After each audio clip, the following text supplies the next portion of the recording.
Okay guys, if you don't have a copy of the Constitution of the United States of America, I suggest you get one. You're going to need it. If you don't understand what's going on, then you can't fight anything. It's kind of funny about the Constitution. Bill Clinton in his during his era, if you read the Constitution, if you quoted the Constitution, if you had anything to do with the Bible, you were enemies of the state. Now, why would a communist president do that?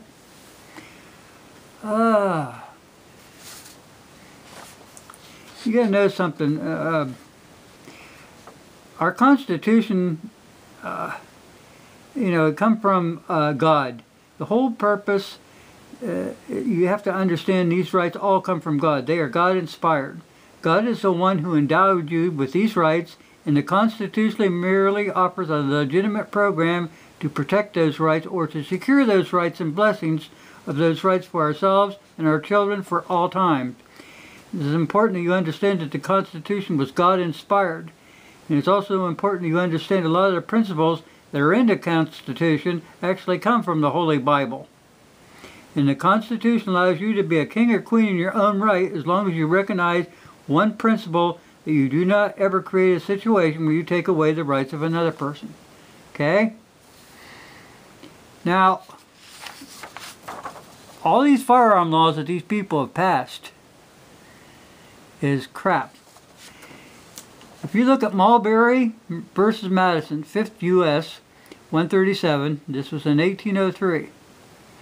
Anything, I'll say that again, anything that is in conflict with the Constitution is null and void of law. For a secondary law to come in conflict with the supreme law was illogical, because the supreme law always prevails over any other law, and certainly our forefathers had intended that the supreme law would be the basis for all laws, and for any law to come in conflict would be null and void. It bears no power to enforce. It bears no obligation to obey it. It's like it never existed. It actually nullifies the Brady bill, all your gun bills, your 1968 bill, anything that comes in conflict with the Constitution's null and void. So, what does it say here? This is the Constitution. Article 2, in 1791. A well-regulated militia, being necessary to the security of a free state. The right of the people to keep and bear arms should not be infringed. So if you dig out the Black's Law Dictionary, you carry that into court. Infringement. Okay? It's a breaking into, a trespass, or an encroachment upon a violation of law or any regulation, contract, or a right. That's what infringe means. You can't trespass upon the Constitution. And that's what your congressmen, your senators, and your judges have been doing. They've been bypassing the Constitution. They've been interpreting things the way they want to see things, and that's not how it goes. Yeah, if you take in a Black's Law Dictionary, these are the exact words you need to be able to definitely define the work and the problem that you are having with these people today. They keep changing the words, but guess what? The words in the book are the words that were written when they were in the Constitution when it was signed. The definitions that are in this book are enforceable in a court of law. Period. Congress does not have the power. It was beyond the scope of their powers granted to them in the Constitution. They have to stay within the enumerated powers. Writing gun laws is not one of those powers. If you noticed how they went around it, they never put it into like an amendment or something like that. They put the first 1934 law under the revenue clause, the internal revenue. The second one, it went in under Commerce Clause. What is the Commerce Clause? Well, if you look up the Federalist Papers, I think it's 41, 21 and 41, or 22 and 42. But it says the commerce is only meant to stop the different governors in all the states from adding more taxes and tariffs on to goods flowing through their state. It means nothing more. That's the original intent.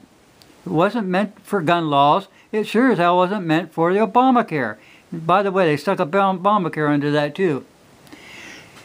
Yep, they're taking all this stuff upon themselves, the powers that they have. They're creating a damn police state. You know, it's kind of like what Sean Hannity wanted to do.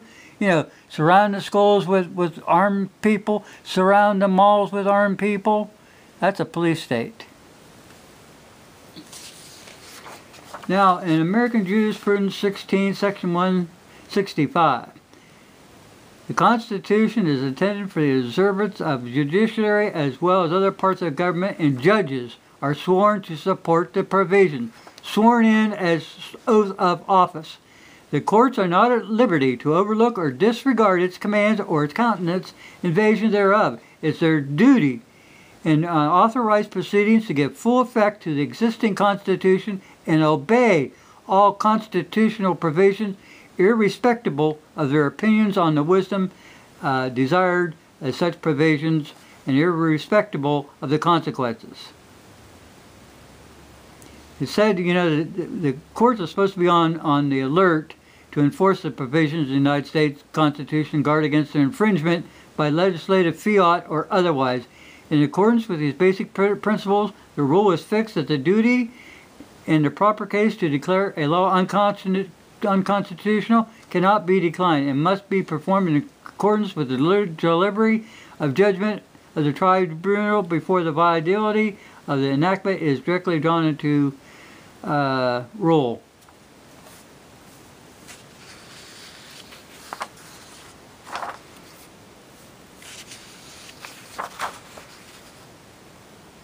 Just remember, anything, any state law or federal law that comes in conflict with the Constitution is null and void. Period.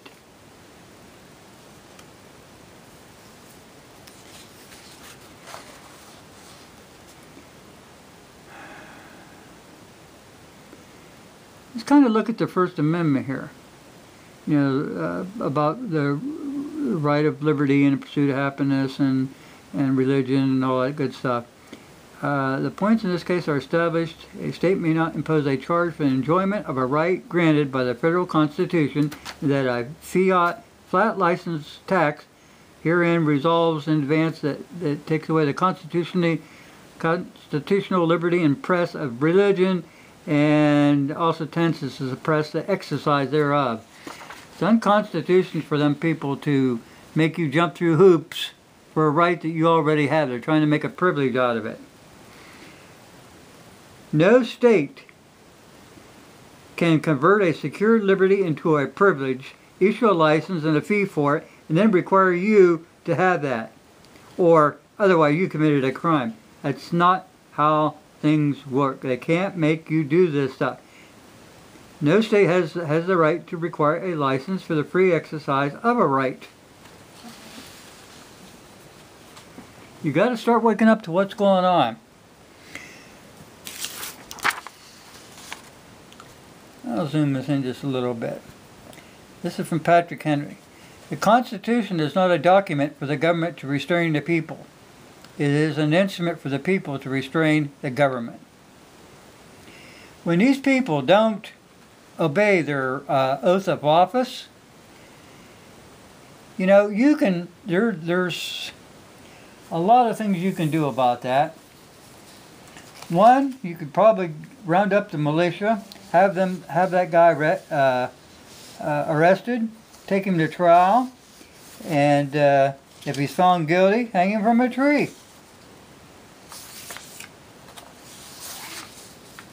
I want you to note something after the Second Amendment.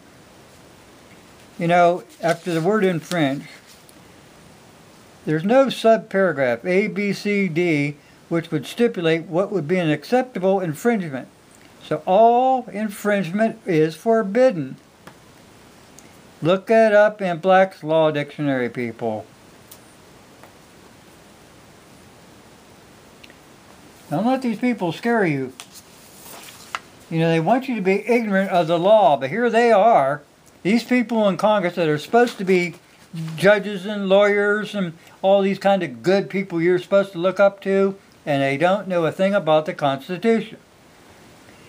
You know, if I was in authority, those people in Congress, the people in the Senate, the President of the United States, half of the doggone Supreme Court, I'd say, hey, guess what, guys? You're fired. And also I want you to be, you know, if you let the government ignore any part of the Constitution, every part of the Constitution is important. If you let the government ignore parts of it, soon they will ignore all of it. And that's what's been going on with these firearm laws. Got to remember something. We are the descendants of men who would not be ruled over. And they want control. They're not following the Constitution, but they want you to follow their laws. No, no, no, no, no, no, no. No, no, no. Stay on top of things, people. Read the Constitution. It may not come to you right away what it's all about. But like I said, they do not have the power or the authority to pass any kind of firearm laws. It's beyond the scope of their authority. The Constitution didn't grant them that authority. They're in conflict with the Constitution by passing firearm laws. Marbury versus Madison, 1803. Anything that comes in conflict with the Constitution is null and void. Okay, that's my kind of rant for today. You know, I'm not one of these people who went to Harvard or Yale or one of those things. I'm just somebody who studied the Constitution at home, and I read every Federalist paper that they ever put out. Federalist papers, that's the original intent. Your Declaration of Independence, this all comes from God. It comes from the Bible. The Constitution does. And it shows you that these people that are in power and authority, they don't recognize God. They don't even recognize the Constitution. They only recognize their need and their lust for power. And you've got to put them in their place. Start standing up for what you believe in. Take a stand. Thanks for watching.